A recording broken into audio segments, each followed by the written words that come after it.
Hi guys. இந்த வீடியோவில் வந்து பார்த்தீங்கன்னா ஒரு சில முக்கியமான விஷயங்களை பற்றி நம்ம பார்க்க போகிறோம். நீங்கள் ஒரு ட்ரேடிங் பண்ணணும் அப்படின்னு நீங்கள் நினச்சாலோ, இல்லை நீங்கள் ட்ரேடிங் இப்போ தான் ஸ்டார்ட் பண்ணிட்டு இருக்கீங்கனாலோ, நீங்கள் இந்த வீடியோ வந்து கம்ப்ளீட்டாக பாருங்கள். ஏன்னா இந்த வீடியோவில் வந்து நம்ம என்ன சொல்லியிருக்கோம் அப்படின்னா, ஒரு ஸ்ட்ராட்டஜி அப்படிங்கிறது வந்து ஒரு பெரிய இம்பார்ட்டண்ட்டான ஒரு விஷயம் அப்படிங்கிற மாதிரி, அந்த ஸ்ட்ராட்டஜி எப்போ யூஸ் பண்ணணும், எதனால் அந்த ஸ்ட்ராட்டஜி ஒர்க் ஆகுது, எதனால் ஒர்க் ஆகாமல் போகுது அப்படிங்கிறத புரிஞ்சுக்கிறது வந்து அதை விட ரொம்ப முக்கியமான ஒரு விஷயம். ஓகேங்களா? இதை புரிஞ்சுக்கணுன்னா நீங்கள் நேச்சர் ஆஃப் அசெட் அப்படிங்கிற அந்த கான்செப்டை வந்து புரிஞ்சுக்கணும். நீங்கள் அதை புரியாமல் நீங்கள் ட்ரேட் பண்ணுறப்ப என்ன ஆகும்னா, ஒரு சில ஸ்ட்ராட்டஜிஸ் வந்து கொஞ்ச நாள் ஒர்க் ஆகிற மாதிரி தெரியும். அதுக்கப்புறம் பார்த்தீங்கன்னா உங்களுக்கு லாஸ் கொடுக்கும். அதுக்கப்புறம் அந்த டைமில் வந்து இன்னொரு ஸ்ட்ராட்டஜியை வச்சு வேற ஒருத்தர் ப்ராஃபிட் எடுத்திருப்பாரு. அப்போ வந்து ஓகே, இந்த ஸ்ட்ராட்டஜி தான் ஒர்க் ஆகும் போலான்னு சொல்லி ஒரு டவுட் வரும். அப்போ நீங்கள் தொடர்ந்து இப்படி மாறி போயிட்டே இருந்தீங்கன்னா உங்களுக்கு வந்து கண்டினியூஸாக என்ன ஆகும் அப்படின்னா, எது உண்மை எது பொய்ங்கிறதே தெரியாமல் போகும். அப்போ மாற்றி மாற்றி யூஸ் பண்ணுறாங்க, ஒரே இதையும் யூஸ் பண்ணுறாங்க. அப்போ எது உண்மை எது பொய் அப்படிங்கிறது தெரியாமல் போயிடும். ஸோ இந்த விஷயத்தை வந்து நீங்கள் ஓவர் கம் பண்ணணும்னா, ஃபஸ்ட்டு மார்க்கெட்டை பற்றி ஒரு கிளியரான அண்டர்ஸ்டாண்டிங் இருந்தால் மட்டும்தான் உங்களால் வந்து ட்ரேட் பண்ண முடியும்.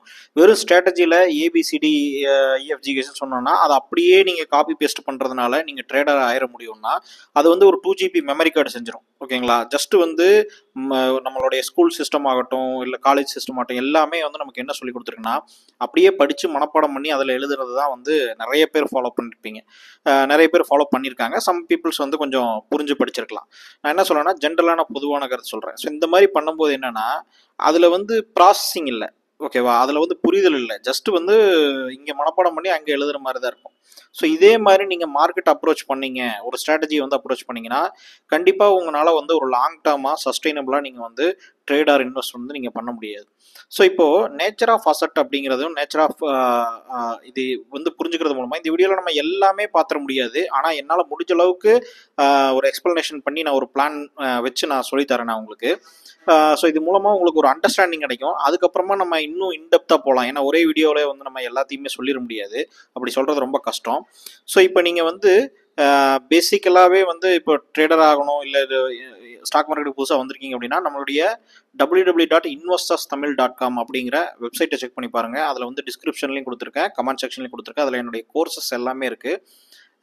பேசிக்லேருந்து நீங்கள் அட்வான்ஸ் லெவல் வரைக்கும் எல்லா கோர்சஸுமே நான் கொடுத்துருக்கேன். சப்ஸ்கிரிப்ஷன் பேசிஸில் நான் கொடுத்துருக்கேன். நீங்கள் வந்து செக் பண்ணி பாருங்கள். So comment section, description check பண்ணி பாருங்கள். ஸோ இப்போ வந்து பார்த்தீங்கன்னா நம்ம வீடியோக்குள்ளே போகலாம். இப்போ என்னென்னா, நேச்சர் ஆஃப் இன்ஸ்ட்ருமெண்ட் அப்படின்னு சொல்லி ஒரு விஷயம் வந்து நான் சொல்லியிருக்கேன். ஓகேங்களா? நேச்சர் ஆஃப் இன்ஸ்ட்ருமெண்ட் அப்படின்னு. இந்த இன்ஸ்ட்ருமெண்ட் ஆர் அசட் கிளாஸ் இது எல்லாமே வந்து நீங்கள் ஒரே மாதிரி தான் மீனிங் பண்ணோம். ஸோ இன்ஸ்ட்ருமெண்ட் அப்படின்னா என்னென்னா, இப்போ ஒரு நிஃப்டிங்கிறது ஒரு இன்ஸ்ட்ருமெண்ட், ஒரு ஸ்டாக்குங்கிறது ஒரு இன்ஸ்ட்ருமெண்ட். ஸோ ஒவ்வொரு நீங்கள் பை அண்ட் செல் பண்ணக்கூடிய ஒவ்வொரு விஷயமே இன்ஸ்ட்ருமெண்ட் அப்படின்னு நம்ம சொல்லலாம். ஸோ இப்போ பார்த்தீங்கன்னா இதில் வந்து அசட் கிளாஸ் அப்படிங்கிற ஒரு பிரிவு இருக்குது. இப்போ அசட் கிளாஸ் அப்படின்னா என்னன்னா, இப்போ வந்து நிஃப்டிங்கிறது ஒரு asset class. Asset class means ஒரு இண்டெக்ஸ் அப்படின்னு நம்ம சொல்கிறோம். சரிங்களா? அதனால் வந்து இது வந்து ஒரு அசட் கிளாஸாக நம்ம எடுத்துக்கலாம், ஒரு இன்ஸ்ட்ருமெண்ட்டாக கூட எடுத்துக்கலாம். ஸோ ஒரே பேரை கூட நம்ம ஃபாலோ பண்ணுவோம். இன்ஸ்ட்ருமெண்ட்டாக கூட எடுத்துக்கலாம். இப்போ நிஃப்டிங்கிறது ஒரு இன்ஸ்ட்ருமெண்ட், பேங்க் நிஃப்டிங்கிறது ஒரு இன்ஸ்ட்ருமெண்ட். ஏன்னா அசட் கிளாஸுங்கும் போது இன்னொரு பார்ட்டும் ஒரு கமாடிட்டி ஒரு different asset class, forex market different ஒரு அசட் கிளாஸு. அதனால் வந்து எல்லாமே கன்ஃபியூஸ் பண்ணிடுவீங்க. ஜஸ்ட் நான் சொல்கிற அந்த புரிதல் மட்டும் நீங்கள் பாருங்கள். இப்போ நிஃப்டி இருக்குது, பேங்க் நிஃப்டி இருக்குது, ஸ்டாக் இருக்குது, இண்டிவிஜுவல் ஸ்டாக், அதாவது இப்போ Reliance, Tata motors, Tata chemicals, இந்த மாதிரியான இண்டிவிஜுவல் ஸ்டாக்ஸு, ஆப்ஷன்ஸ் மார்க்கெட்டில் உங்களுக்கு ஆல்ரெடி தெரியும். ஃபியூச்சர்ஸுங்கிறதும் ஒரு டைப் ஆஃப் இன்ஸ்ட்ருமெண்ட் அப்படிங்கிறத வச்சுங்களேன். நம்ம வந்து ஆப்ஷன்ஸ் மட்டும் பார்ப்போம். இப்போது இந்த இன்ஸ்ட்ருமெண்ட்டில் இவ்வளோ டிஃப்ரெண்ட் டைப் ஆஃப் இன்ஸ்ட்ருமெண்ட் இருக்குது. இது ஒவ்வொன்றுக்கும் ஒரு நேச்சர் இருக்குது. இந்த நேச்சரை தெரிஞ்சுக்கிட்டால் மட்டும்தான் நீங்கள் அதை ஒரு ஸ்ட்ராட்டஜி பில்ட் பண்ணவோ, எந்த ஸ்ட்ராட்டஜி வந்து யூஸ் ஆகும் அப்படிங்கிறத கண்டுபிடிக்கவோ நீங்கள் முடியும். ஸோ இப்போ வந்து எக்ஸாம்பிளுக்கு நிஃப்டி எடுத்துக்கோமே, ஒவ்வொரு அசட்ட இன்ஸ்ட்ருமெண்ட்டாக நம்ம பார்ப்போம். இப்போ நிஃப்டிங்கிற இன்ஸ்ட்ருமெண்ட் பார்த்தீங்கன்னா கிட்டத்தட்ட 50 ஸ்டாக்ஸை வந்து கம்பைன் பண்ணி ஆனது தான் நிஃப்டி. ஸோ நிஃப்டிங்கிறது வந்து ஒரு கிட்டத்தட்ட 50 ஸ்டாக்குடைய காம்பினேஷன், அதாவது மார்க்கெட் கேபிட்டலைசேஷன் சொல்லுவாங்க, மார்க்கெட் கேப். இதோடைய அந்த 50 கம்பெனியுடைய டோட்டல் மார்க்கெட் கேப் தான் இந்த நிஃப்டி.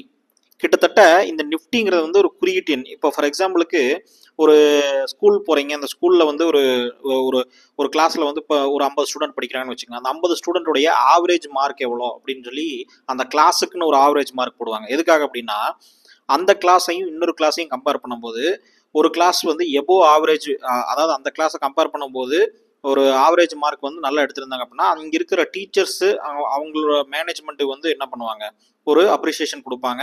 அதே மாதிரி கம்மியாக இருந்தது அப்படின்னா அவங்க வந்து அதை சரி பண்ண பார்ப்பாங்க. ஆனால் இந்த ஆவரேஜ் மார்க்குங்கிறது கிட்டத்தட்ட 50 ஸ்டூடெண்ட்டுடைய டோட்டல் மார்க்கை கூட்டி டிவைடட் பை 50ஆல் பண்ணால் தான் இந்த ஆவரேஜ் கிடைக்கும். அப்போது ஒரு ஸ்டூடெண்ட் ரொம்ப ஜாஸ்தி எடுத்திருப்பான், ஒரு ஸ்டூடெண்ட்ஸ் ரொம்ப கம்மியாக எடுத்திருப்பான். அப்போ நீங்கள் இன்னொரு கிளாஸை கம்பேர் பண்ணிங்கன்னா அதில் கம்மியாக எடுத்த ஸ்டூடெண்ட்ஸ் வந்து ரொம்ப ஜாஸ்தியாக இருப்பாங்க. ஆனால் அதிக மார்க் எடுத்த ஸ்டூடெண்ட் வந்து 1-2 பேர் தான் இருப்பாங்க. அப்போது அவங்களுக்கு வந்து பார்த்தீங்கன்னா ஆவரேஜ் வந்து ஒரு சேஞ்சஸ் நடக்கும். ஸோ இது மாதிரி தான் இங்கே 50 கம்பெனியுடைய டோட்டல் மார்க்கெட் கேப் தான் வந்து இந்த நிஃப்டி அப்படின்னு நம்ம சொல்லக்கூடியது. அப்போது இந்த 50 கம்பெனியுமே பார்த்தீங்கன்னா ஒரே இண்டஸ்ட்ரியில் கிடையாது, மல்டி இண்டஸ்ட்ரீஸ் இருக்கும், அதாவது மல்டி செக்டர் இருக்கும். இப்போ எனர்ஜி செக்டர், ஆயில் செக்டர், இப்போ ஆயில் அண்ட் எனர்ஜி செக்டர் ஒன்று, அதுக்கப்புறம் வந்து ஃபார்மா செக்டர்ஸு, அதுக்கப்புறம் வந்து பார்த்தீங்கன்னா உங்களுக்கு வந்து இப்போ அக்ரிகல்ச்சர் செக்டர்ஸ் இருக்கும். அதே மாதிரி உங்களுக்கு வந்து பேங்கிங் செக்டர் இருக்கும், ஃபினான்ஷியல் சர்வீசஸ் செக்டர் தனியாக இருக்கும். ஃபினான்ஷியல் சர்வீசஸில் வந்து 2 வகையாக வரும். ஒன்று வந்து பேங்கிங் செக்டர் வந்து ஃபினான்ஷியல் சர்வீஸ் தான் வரும். அதே சமயத்தில் பேங்க்கை தாண்டி நம்ம என்பிஎஃப்சிஸ் அதுவும் ஃபினான்ஷியல் செக்டர் தான் வரும். ஆனால் அது பேங்க்னு நம்ம சொல்ல முடியாது, அதனால என்பிஎஃப்சியை நம்ம தனியாக இது பண்ணுவோம். ஆனால் இது எல்லாமே ஃபினான்ஷியல் செக்டர் கீழே வரும். இந்த மாதிரி மல்டிபிள் செக்டார் இருக்குது, மல்டிபிள் ஸ்டாக்ஸ் இருக்குது, 50 கம்பெனி இருக்குங்கும் போது இப்போ என்ன ஆகும்னு கேட்டிங்கன்னா ஒரு டைம் பார்த்தீங்கன்னா ஒரு கம்பெனி வந்து மேலே போயிட்டுருக்கும், சரிங்களா, இன்க்ரீஸ் ஆகிட்டே போயிட்டுருக்கும். ஒரு கம்பெனி, இந்த 50 கம்பெனியில் ஒரு கம்பெனியோ 2 கம்பெனியோ 3 கம்பெனியோ இன்க்ரீஸ் ஆகி போயிட்டுருக்கும். ஒரு சில கம்பெனிஸ் பார்த்தீங்கன்னா டவுன் ஆகிட்டே போயிட்டுருக்கும். அப்போது இந்த நிஃப்டியுடைய ஆவரேஜ் அப்படிங்கிறது இது ரெண்டையும் கூட்டினது தானே. அப்போது ஒரு கம்பெனி அப்பில் போகுது அப்படின்னா ஒரு கம்பெனி டவுனில் போகுது அப்படின்னா அப்போ நிஃப்டி வந்து என்ன ஆகும், சென்டரில் தான் போகும். ஏன்னா இதோடைய ஆவரேஜ் தானே இது. இப்போ நான் வந்து சொல்கிறது ஒரு எக்ஸாம்பிளுக்கு, இந்த 50 கம்பெனியில் ஒரு வேலை 25ன்னு வச்சுக்கோங்க, இது ஒரு 25ன்னு வச்சுக்கோங்க. அப்போ நிஃப்டி வந்து ஒரு கன்சாலிடேஷன் மோடில் தான் இருக்குது. இப்போது ஒரு 50 கம்பெனியில் ஒரு 40 கம்பெனி அப் சைடில் போகுதுன்னு வச்சுக்கோங்க, ஒரு 10 கம்பெனி டவுன் சைடில் போகுதுன்னா மேக்ஸிமம் நிஃப்டி வந்து என்ன ஆகும், அப் சைடில் மூவ் ஆகும். ஏன்னா இது ஒரு ஆவரேஜ் மூவ்மெண்ட் தானே இது. ஸோ உங்களுக்கு அப்போது என்ன புரிஞ்சுக்கணும் அப்படின்னா நிஃப்டிங்கிறது வந்து அதிகபட்சமாக பெரிய லெவலில் மேலேயும் போகாது, பெரிய லெவலில் கீழேயும் போகாது, ஒரு ஆவரேஜ் மூவ்மெண்ட்டில் அப்சைடு பொட்டன்ஷியலாக போயிட்டு இருக்கும். அது ஏன் அப்சைடு பொட்டன்ஷியல் அப்படிங்கிறத அப்புறம் சொல்கிறேன். அதே மாதிரி செக்டார் வைஸ் இப்போ ஒரு செக்டாரே வந்து பார்த்தீங்கன்னா ஏதாவது ஒரு இஷ்யூனால ஒரு டெயில் விண்ட்னு சொல்லுவாங்க, செக்டார் டெயில் விண்ட்னு சொல்லுவாங்க, அந்த ஒரு சில விஷயங்கள்னால ஒரு செக்டாரே வந்து அப்சைடில் போகலாம், ஒரு செக்டாரே வந்து டவுன் சைடில் கூட நம்ம போகலாம். அப்படி பார்க்கும்போது இந்த டோட்டல் கம்பைன்டு மூவ்மெண்ட் இருக்கு இல்லையா, இந்த டோட்டல் காம்பினேஷன் ஆஃப் மூவ்மெண்ட்டு சேர்ந்தது தான் நிஃப்டிங்கிறதுனால தான் நிஃப்டி வந்து பார்த்தீங்கன்னா அடிக்கடி மேலேயும் பெருசாக போகாது, கீழேயும் பெருசாக போகாது. ஈவன் வந்து அந்த இண்டிவிஜுவல் நாளே, அதாவது வந்து ஒரு நாளைக்கே நீங்கள் பார்த்தீங்கன்னா நிஃப்டி வந்து இதே பிஹேவியரை தான் நிறைய டைம் ஃபாலோ பண்ணும். இதனால தான் நிஃப்டி வந்து பெரிய லெவலில் மூவ்மெண்ட் இல்லாதனால தான் அதில் வந்து ஆப்ஷன் செல்லிங் வந்து நமக்கு நல்லா ஒர்க் ஆகிறதுக்கான ஒரு காரணம். அதை வந்து இன்னும் டீப்பாக நீங்கள் ஆப்ஷன்ஸ் எல்லாம் புரிஞ்சுக்கிட்டீங்கன்னா தான் நான் சொல்கிற கான்செப்ட் புரியும். ஸோ இதுதான் வந்து பிரச்சனை, ஆல்வேஸ் ஒரு பேலன்ஸை மெயின்டைன் பண்ணிட்டு இருக்கோம். ஓகேங்களா, இதுதான் வந்து இதோடைய நேச்சர். ஸோ இதோடைய நேச்சர் வந்து உங்களுக்கு புரிஞ்சுதுங்களா. இந்த நேச்சரை நீங்கள் மைண்டில் வச்சு தான் நிஃப்டியை நீங்கள் ட்ரேட் பண்ணும்போது நீங்கள் அதை ட்ரேட் பண்ண முடியும். ஸோ இதெல்லாம் பேஸ் பண்ணி தான் நம்ம ஒரு ஸ்ட்ராட்டஜி பில்டு பண்ணவோ அந்த ஸ்ட்ராட்டஜியை சக்ஸஸ்ஃபுல்லாக கொண்டு போகவும் முடியும். அதே மாதிரி இன்னொரு முக்கியமான நேச்சர் என்னன்னு கேட்டிங்கன்னா இந்த நிஃப்டி 50யோடது. ஸோ இப்போ பார்த்தீங்கன்னா பேசிக்காகவே வந்து இந்த அசட் வந்து for long term mutual fund. இப்போ இந்த நிஃப்டிங்கிறது வந்து 50 கம்பெனியோடைய டோட்டல் மூவ்மெண்ட்டு ஒரு ஸ்டாண்டர்டான ஒரு முக்கியமான பெரிய கம்பெனிஸ். ஸோ இந்த 50 கம்பெனியுமே வந்து பார்த்தீங்கன்னா லாங் டேர்ம் ஃபோக்கஸ்டாக மியூச்சுவல் ஃபண்டு, இந்த ஃபண்ட் ஹவுசஸ், இன்ஸ்டியூஷன்ஸ் எல்லாம் என்ன பண்ணுவாங்கன்னா இந்த பேசிவ்ல இண்டெக்ஸில் இன்வெஸ்ட் பண்ணுறான்னு சொல்லுவாங்க இல்லையா. இப்போ இண்டெக்ஸ் பேசிவ் இன்வெஸ்டிங் அப்படிங்கிறதெல்லாம் நல்லா ரிட்டர்ன் கொடுக்குன்னு சொல்லுவாங்க. ஏன்னா லாங் டேர்மில் ஜஸ்ட் நிஃப்டியை வந்து பை பண்ணிகிட்டே இருப்பாங்க. ஓகேங்களா, இண்டெக்ஸில் இன்வெஸ்ட் பண்ணுங்க அப்படின்லாம் சொல்லுவாங்க. அப்போ இந்த லாங் டேர்ம் ரெகுலர் ஃபண்டெல்லாம் என்ன பண்ணுவாங்கன்னா நிஃப்டி எப்பப்பெல்லாம் கீழே விழுகுதோ அப்பப்பெல்லாம் வந்து பை பண்ணிக்கிட்டே இருப்பாங்க. ஸோ இதோடைய நேச்சரே என்னன்னு கேட்டிங்கன்னா மோர் தென் ஒரு 2 days 3 days ஆச்சு அப்படின்னா இவங்களுக்கெல்லாம் வந்து நல்ல ஆப்பர்ச்சுனிட்டி, நல்ல ஒரு ஃபால் ஆகும்போது நிஃப்டி பை பண்ணிக்கிட்டே இருப்பாங்க. அக்யூமுலேஷன் ப்ராசஸ் வந்து அந்த டைமில் தான் வந்து அவங்களுக்கு இன்வெஸ்டர்ஸ்க்கு வந்து ஒரு நல்ல ஆப்பர்ச்சுனிட்டி நிஃப்டியில். ஏன்னா இது லாங் டேர்ம் இன்ஸ்ட்ருமெண்ட், அந்த 50 கம்பெனியும் நல்ல கம்பெனி, லாங் டேர்ம் கம்பெனி அப்படிங்கிறதுனால. அதே மாதிரி இன்னொரு விஷயம் பார்த்தீங்கன்னா இப்போ வென் கோ டவுன், அதாவது நிஃப்டி வந்து எப்பப்பெல்லாம் டவுன் ஆகுதோ அப்போ இன்வெஸ்டர்ஸ் அக்யூமுலேஷன் ப்ராசஸை ஸ்டார்ட் பண்ணிடுவாங்க. ஓகேங்களா, அதாவது நிஃப்டி வந்து உடனே மேலே வந்துடும் நான் சொல்லலை. நீங்கள் லாங்கர் டைம் பீரியடில் பார்த்தீங்க அப்படின்னா நிஃப்டி வந்து ஒரு லாங் டேர்ம் பீரியடில் நீங்கள் பார்த்தீங்க அப்படின்னா ஆட்டோமேட்டிக்காகவே என்ன தான் கொடுக்கும், ஒரு அப்சைடு மூவ்மெண்ட் தான் கொடுக்குது. நீங்கள் பார்த்தீங்கன்னாலே தெரியும் நிஃப்டி. ஆனால் நடுவில் பார்த்தீங்கன்னா ஒரு டவுன் சைடு இருக்கும். ஓகேங்களா, சம் டேஸ் வந்து டவுன் சைடு இருக்கும். ஆனால் என்னதான் டவுன் சைடு இருந்தாலும் இது வந்து அப்பதான் ஆப்பர்ச்சுனிட்டி அவங்களுக்கு கொடுக்குது. இங்கே பை பண்ணியிருந்தவங்க பார்த்தீங்கன்னா அடுத்து இங்கே நல்ல ஒரு ரிட்டர்ன் எடுத்திருப்பாங்க. அதே இங்கே பை பண்ணியிருந்தவங்க பார்த்தீங்கன்னா இங்கே நல்ல ரிட்டர்ன் எடுத்துருக்காங்க. ஸோ லாங் டேர்ம் நேச்சர் எந்த ஒரு இண்டெக்ஸ் மெயினான இண்டெக்ஸ் எடுத்துக்கிட்டிங்கனாலும் அதில் வந்து இப்போ இதில் மல்டி செக்டாரும் கலந்துருக்கு, மல்டி கம்பெனிஸும் கலந்துருக்கு. அப்படிங்கும்போது இது ஒரு பேலன்ஸ்டு ஃபண்டு மாதிரி இதுவே உங்களுக்கு ஆக்ட் ஆகும். அப்போ நீங்கள் லாங் டேர்மில் அப்சைடில் தான் போகணும். அதனால தான் நான் என்ன சொல்கிறேன், நிஃப்டியை வந்து எப்பவுமே வந்து ஒரு ஷார்ட்டிங்கில் ஒரு போகக்கூடாது அப்படின்னு சொல்கிறேன். நிஃப்டி வந்து மோர் தென் ஒன் டே, அதாவது இப்போ ஒரு 1 வீக் நான் வந்து ஷார்ட்டிங் போகிறேன் அப்படிங்கிறது பண்ணிங்கனாலோ இல்லை மோர் தென் ஒன் டே நிஃப்டியை ஷார்ட் பண்ணிங்கனாலோ மெஜாரிட்டி ஆஃப் டைம் வந்து உங்களுக்கு ப்ராப்ளம் என்ன ஆகும் அப்படின்னு கேட்டிங்கன்னா உங்களுக்கு நிஃப்டி சடனாக மேலே பவுன்ஸ் ஆகிறதுக்கு வாய்ப்பு இருக்குது. இப்போ நீங்கள் யோசிச்சு பாருங்கள், இங்கிருந்து நிஃப்டி வந்து அப்சைட்லேயே போயிருக்கு. ஒருவேளை டெய்லி ஒருத்தர் வந்து பை சைடு மட்டும் நிற்கிறாரு, சரிங்களா, நிஃப்டி வந்து பை மட்டும் பண்ணுறாரு, பை பண்ணுறாரு, ஒரு சம் பர்சன்டேஜ் இன்க்ரீஸ் ஆனோன்னா செல் பண்ணிடுறாரு. அவருக்கு எந்த ஒரு ட்ரேடிங் ஸ்ட்ராட்டஜியுமே எதுவுமே கிடையாது, ஜஸ்ட் பை பண்ணுறாரு. ஒரு ஒரு ஒரு 0.2% 3% வந்துச்சு அப்படின்னா செல் பண்ணிடுறாருன்னு வச்சுக்கோங்க. இப்போ இவர் எந்த ஒரு ட்ரேடிங் ஸ்ட்ராட்டஜி கிடையாது நிஃப்டியில். ஆனால் என்ன பண்ணுவாருன்னா செல் பண்ண மாட்டார், பை மட்டும் தான் பண்ணுவாருன்னா. இவர் வந்து ஒரு 1000 ட்ரேட் எடுத்திருக்காருன்னா நீங்கள் பார்த்தீங்கனாலே தெரியும் நிஃப்டியுடைய அப்சைடு மூவ்மெண்ட் வந்து லாங் டேர்மில் பாசிட்டிவ் மூவ்மெண்ட். அப்படிங்கும்போது இவர் 1000 ட்ரேடில் 700 to 800 ட்ரேடு வந்து என்ன ஆவார், பாசிட்டிவ்ல தான் இருக்கிறதுக்கு வாய்ப்பு இருக்குது. அதே மாதிரி ஒருத்தர் டவுன் சைடில் தான் பண்ணுறாருன்னா அவருடைய ப்ராபபிலிட்டி பார்த்தீங்கன்னா ப்ராபபிலிட்டி ஆஃப் லூசிங் சான்ஸ் தான் ஜாஸ்தியாக இருக்கும். ஏன்னா நிஃப்டியே வந்து ஓவராலாக அப்சைடில் தான் போயிட்டு இருக்கு. அப்படிங்கும்போது எத்தனை நாள் வந்து அப்சைடில் போயிருக்கும், எத்தனை நாள் டவுன் சைடில் போயிருக்குன்னு கணக்கு பாருங்க. அப்போ நீங்கள் வந்து ஒருத்தர் செல் மட்டுமே பண்ணிட்டு இருக்கிறாரு அப்படின்னா ஆட்டோமேட்டிக்காகவே அவருடைய ப்ராபபிலிட்டி என்ன ஆகும், நிஃப்டியில் கம்மியாக இருக்கும். ஸோ இதைத்தான் வந்து நேச்சர் ஆஃப் அசட் அப்படின்னு நான் சொல்கிறேன். ஸோ நேச்சர் ஆஃப் அசட்னு நான் சொல்றதுக்கான காரணம் என்னன்னா ஒவ்வொரு அசட் கிளாஸுக்கும் ஒவ்வொரு இன்ஸ்ட்ருமெண்ட்டுக்கும் ஒரு நேச்சர் இருக்கு. அந்த நேச்சர் வந்து அது ஏன் அந்த நேச்சர் வருது அப்படின்னா இப்போ நான் சொல்ற காரணத்திலேயே புரிஞ்சிருக்கும், அது அந்த 50 கம்பெனியை கம்பைன் பண்ண வேல்யூ அப்படிங்கிறது. அப்போ இந்த மாதிரி நம்ம புரியாம ஒரு ஸ்ட்ராட்டஜியை வந்து ஒரு ஷார்ட் செல்லிங் ஸ்ட்ராட்டஜியோ ஒரு சில டவுன் சைடில் நமக்கு வந்து ஒர்க் ஆகிற ஸ்ட்ராட்டஜியை அடிக்கடி நிஃப்டியில் யூஸ் பண்றது வந்து லாங்கர் டேர்ம்ல நல்லது கிடையாது. அதனாலதான் நான் வந்து என்னுடைய கோர்ஸ்ல ஒரு சில ஸ்ட்ராட்டஜிஸ் கூட நான் என்ன சொல்லியிருக்கேன் அப்படின்னா இன்ட்ராடேல நிஃப்டியை வந்து நம்ம ஆப்ஷன்ஸ்ல நம்ம பண்ணியிருக்கோம், ஓகேங்களா. ஷார்ட்டிங்கும் பண்ணுவோம், இது அப்சைட்லயும் போவோம். ஆனா மெஜாரிட்டி ஆஃப் டைம் வந்து ஈஸியா வந்து ஒரு சிம்பிள் பாயிண்ட்ல நம்ம வெளியே வர மாதிரி தான் பண்ணுவோம். ஏன்னா நிஃப்டியுடைய மூவ்மெண்ட் எப்படி அப்சைட் நேச்சரோ அதே சேம் டைம் கன்சாலிடேஷன் மோட்ல தான் மோர் தென் 50% இருக்கும். அதனால நமக்கு முடிஞ்ச அளவுக்கு வெளியே வரதான் நல்லது. இப்போ இந்த மந்த் கூட பாத்தீங்க அப்படின்னா நிஃப்டி வந்து +1% தான் கெயின் கொடுத்துருக்கு, ஓகேங்களா, இந்த என்டையர் மந்த் சேர்ந்து.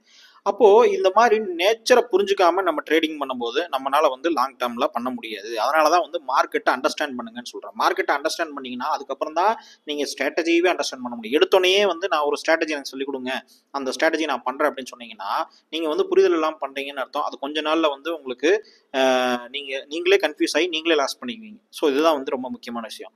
அதனால சொல்றேன் ஷார்ட்டிங் ஒன்லி இன் இன்ட்ராடே, ஓகேங்களா. அதே எக்ஸ்பீரியன்ஸ் பீப்புளுக்கு தான். இன்ட்ராடேல நம்ம ஸ்டார்ட் பண்ணலாம்னா அதுலேயும் வந்து மெத்தட் இருக்கு. ஏன் இப்போ எப்படி நான் வந்து ஓவராலா இங்கே ஒரு நேச்சர் இருக்குன்னு சொல்றேனோ அதே மாதிரி இன்ட்ராடேல நிஃப்டிக்குன்னு ஒரு நேச்சர் இருக்கு. அப்போ அந்த நேச்சரை பேஸ் பண்ணி தான் நம்ம என்ன பண்ண முடியும், ஒரு ஸ்ட்ராட்டஜியை பில்ட் பண்ண முடியும். ஸோ நம்மளுடைய அந்த இன்ட்ராடே ஆப்ஷன்ஸ் கோர்ஸ் அப்படிங்கிறத நான் சொல்லியிருப்பேன். வீடியோடைய டிஸ்கிரிப்ஷன்லையும் கமெண்ட் செக்ஷன்லையும் கொடுத்துருக்கேன் நம்மளுடைய investors.com வெப்சைட்டோடைய லிங்க். அதுலேயே வந்து மோஸ்ட்லி பார்த்தவங்களுக்கு தெரியும், அந்த இன்ட்ராடே ஆப்ஷன்ஸ் கோர்ஸ்லேயே நம்ம வந்து அந்த இன்ட்ராடேல மட்டும்தான் நம்ம ஷார்ட்டிங் இது சொல்லியிருப்போம். நான் எந்த ஒரு ஸ்ட்ராட்டஜிலையுமே நிஃப்டியை வந்து மோர் தென் ஒன் டே ஷார்ட்டிங் போக சொல்லி நான் சொல்லியிருக்கவே மாட்டேன். அப்படி ஒரு ஸ்ட்ராட்டஜியை நான் சொல்லி கொடுத்துருக்கவே மாட்டேன். அதுக்கான காரணமும் வந்து இதுதான். நிறைய பேர் ஷார்ட்டிங் போகலாமா நிஃப்டியை அப்படின்னு கேட்பீங்க. அப்போ கூட நான் வேண்டாம், நீங்கள் ஆல்டர்னேட்டாக சூஸ் பண்ணுங்கன்னு சொல்கிறதுக்கான காரணமும் இதுதான், ஓகேங்களா. ஸோ இது வந்து புரிஞ்சிருக்கும். இப்போ வந்து பார்த்தீங்கன்னா அடுத்து நிஃப்டி நம்ம பார்த்துட்டோம். இப்போ வந்து பேங்க் நிஃப்டி எடுத்துக்கலாம். பேங்க் நிஃப்டி எடுத்துக்கிட்டீங்க அப்படின்னா ஸோ இப்போ பேங்க் நிஃப்டி எடுத்துக்கங்க. பேங்க் நிஃப்டியுடைய ஒரு ஸ்ட்ராட்டஜி என்ன, பேங்க் நிஃப்டியுடைய இம்பார்ட்டன்டான நேச்சர் என்னன்னா பேங்க் நிஃப்டி அப்படிங்கிற பேர்லயே தெரியுது only consist of banking industry, ஓகேங்களா. ஸோ இது வந்து ஆல்ரெடி இண்டஸ்ட்ரி பயாஸோட ஃபிக்ஸ் ஆயிருது. அதாவது ஒரு செக்டார் பயாஸ், பேங்கிங்கிறது ஒரு செக்டார் இல்லையா, அந்த செக்டாருக்கு என்னெல்லாம் நடக்குதோ அது ஆட்டோமேட்டிக்காவே என்ன ஆகிடும், இந்த என்டையர் இண்டெக்ஸ்லையுமே பில்ட் ஆகிடும். இது வந்து ஒரு பேலன்ஸ்டு இண்டெக்ஸ் கிடையாது. இந்த நிஃப்டிக்குள்ள பேங்கிங் செக்டாரும் இருக்குது, அதே மாதிரி ஆயில் எனர்ஜி செக்டாரும் இருக்குது, ஒரு ஹெல்த் கேர் செக்டாரும் இருக்குது, எல்லா செக்டாரும் இருக்குது. ஆனால் பேங்க் நிஃப்டியில் பேங்கிங் செக்டாருக்கு உண்டான ஸ்டாக்ஸ் மட்டும்தான் இருக்கு. அப்படிங்கும்போது இந்த என்டையர் நேச்சரே என்னது, பேங்கிங் செக்டரோடைய பயாஸ் அப்படியே உள்ள வந்துடும். அதாவது வந்து பேங்கிங் செக்டர்ல ஏதாவது ஒரு ப்ராப்ளம் நடந்துச்சுன்னா என்டையர் பேங்கிங் இண்டஸ்ட்ரியே அஃபெக்ட் பண்ணும்போது இது என்டையர் பேங்க் நிஃப்டியுமே அஃபெக்ட் பண்ணும். ஸோ ஏன்னா இதுல ஆல்டர்னேட்டா கவுண்டர் கொடுக்கறதுக்கு வேற எந்த ஸ்டாக்ஸுமே கிடையாது. அப்போ இதை வச்சு நம்ம என்ன புரிஞ்சுக்கலாம் அப்படின்னு கேட்டீங்கன்னா, if sector is over valued it will not move. Suppose வந்து பாத்தீங்கன்னா பேங்கிங் செக்டர்ல ஒரு சில டைம் ஓவர் வேல்யூடா இருக்கும். அந்த ஓவர் வேல்யூ டைம்ல பாத்தீங்க அப்படின்னா பேங்கிங் செக்டர் நல்ல ரிட்டர்ன் கொடுத்துருக்கும். ஆனா அதுக்கப்புறம் கீழே போகுமான்னு கேட்டீங்கன்னா ரொம்ப நாளைக்கு ஒரே இடத்துல மூவ் ஆயிட்டு இருக்கும். ஓகேங்களா? ஸோ இது ஏன்னா ஆல்ரெடி ஓவர் வேல்யூடா இருக்கிறதுனால மார்க்கெட்ல பெரிய லெவலில் அக்யூமுலேட் பண்ண மாட்டாங்க. ஏன்னா மார்க்கெட்டே வந்து பேங்கிங் செக்டர் வந்து எல்லா ஸ்டாக்ஸுமே ஓவர் வேல்யூடா இருக்கும். அப்பவும் ஒரு சில ஸ்டாக்ஸ் வந்து பாத்தீங்கன்னா சொன்ன மாதிரி டவுன் இருக்கும், அப் இருக்கும். இதுல பேங்கிங் செக்டர்ல வந்து நீங்க ரெண்டா பிரிக்கிறதுனா வேணா private sector bank, public sector bank நீங்க ரெண்டா பிரிக்கலாம். ஏன்னா ரெண்டுக்குமே கண்டிப்பா உள்ள வந்து ஒரு டிஃப்ரெண்ட் நேச்சர் இருக்கு.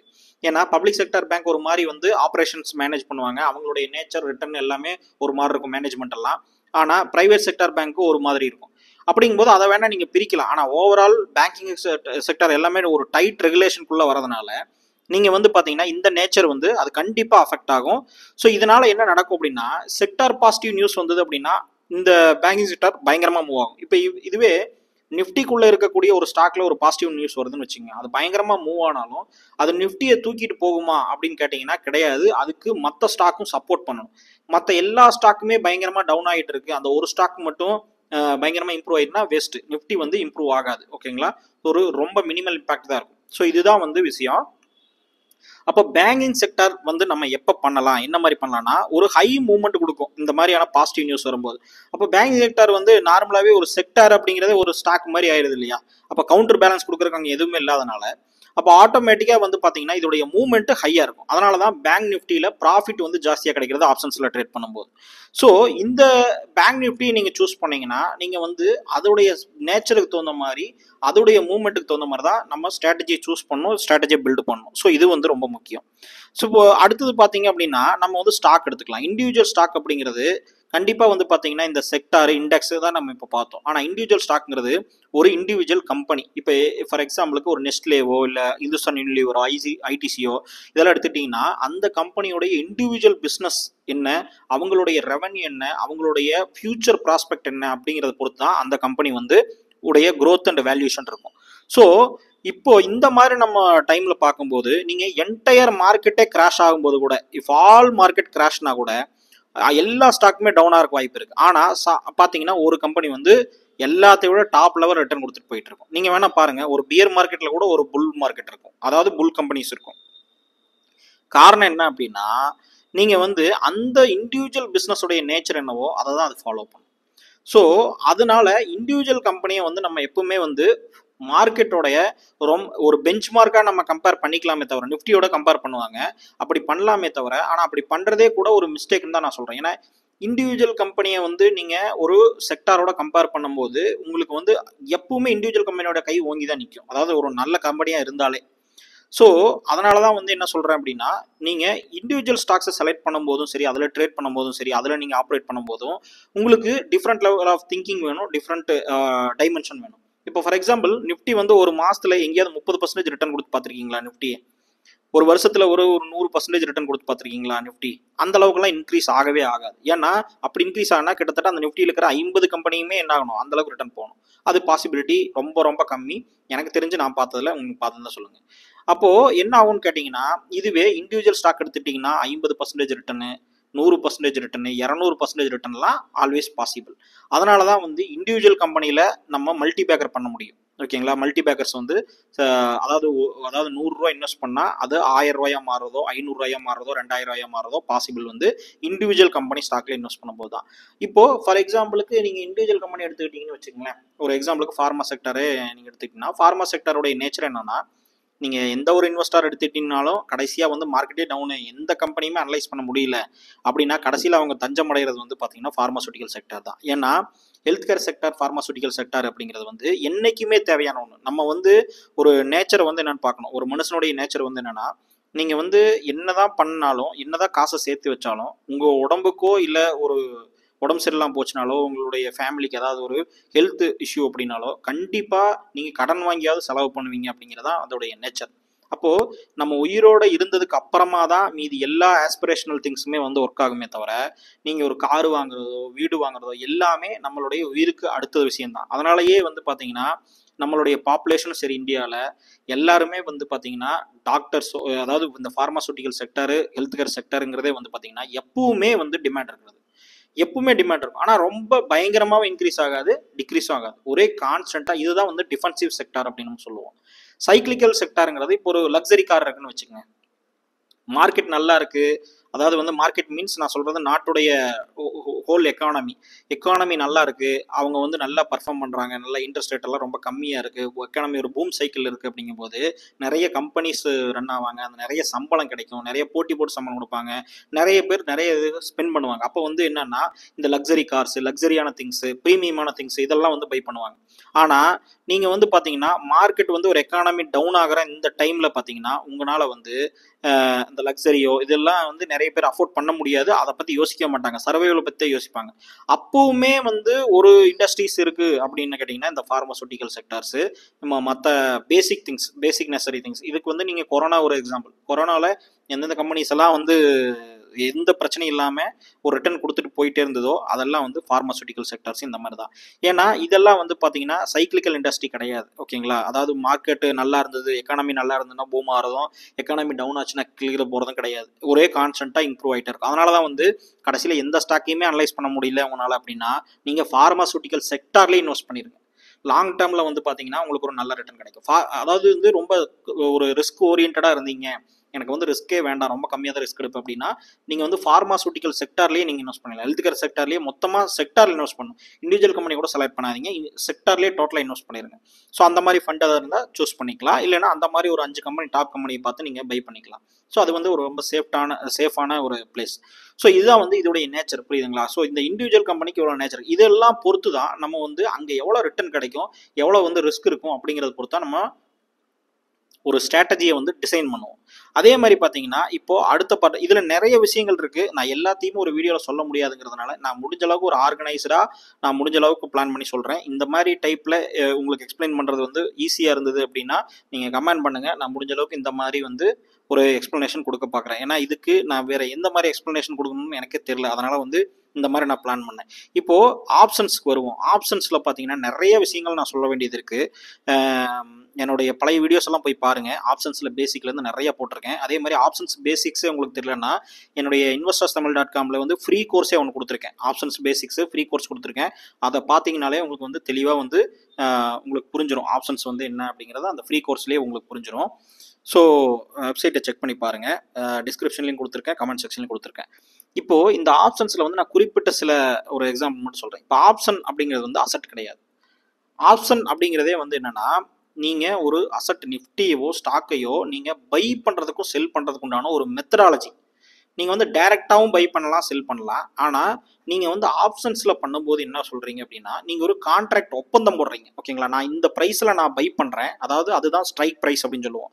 ஆப்ஷன்ஸை நான் இந்த ஸ்ட்ரைக் ப்ரைஸில் கால் ஆப்ஷனை நான் பை பண்ணுறேன், இல்லை புட் ஆப்ஷனை பை பண்ணுறேன் அப்படின்னு நீங்கள் ஒரு கான்ட்ராக்ட் போடுறீங்க, ஓகேங்களா. அந்த கான்ட்ராக்டோடைய நேச்சர் என்னன்னா அந்த ப்ரைஸுக்கு மேலே நீங்கள் இப்போ ஒரு கால் ஆப்ஷன் கான்ட்ராக்ட் போடுறீங்கன்னு வச்சுங்க, அதை சின்னு சொல்லுவோம் இல்லையா.